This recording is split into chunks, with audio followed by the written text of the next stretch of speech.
It seems crazy that despite powers over arts and culture, that Scotland has no say over broadcasting. So I called for this during questions this week. So rather than stifling journalistic freedom, will the Minister consider devolving broadcasting powers to the devolved nations to ensure democratic local regulation of BBC services? On the debate over international travel, I called for family visits to be prioritised over tourism and for greater support for the travel and aviation sector, as well as highlighting border concerns. One area of risk which causes me concern is that the UK Border Force have been warning for weeks that they are not sufficiently resourced to handle passengers at the borders. With Border Force officials warning that passengers this summer could face 4-hour waits at UK airports. Voting on the finance bill, I supported making large multinational firms pay their fair share of tax, backed ensuring that free ports must create jobs, not simply move them from elsewhere, and for consideration of extending the coronavirus job retention scheme and the self-employment income support scheme until December. The government rejected these and I opposed the third reading. On the telecommunications bill, I backed new clauses which would have ensured diversification and for parliamentary scrutiny and oversight for the Intelligence and Security Committee playing a key role.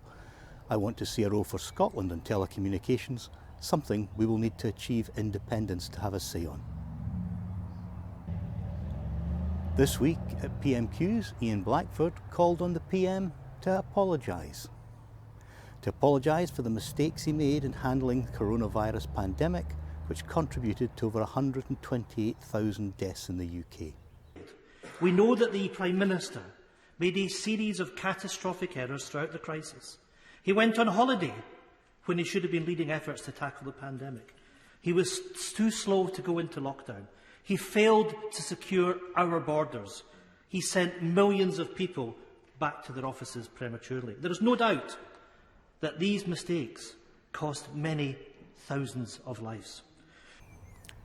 At the conclusion of the week, I had the opportunity to challenge Matt Hancock over the Dominic Cummings testimony.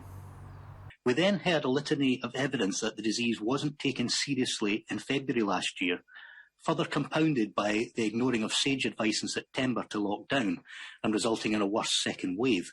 Does the Health Secretary agree that the UK government failed the public?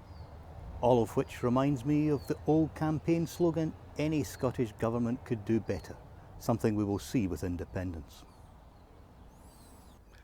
My weekly surgeries continue to take place online, so please give me a call to arrange an appointment if you need my help or assistance.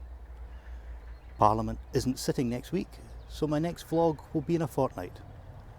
Until then, stay safe.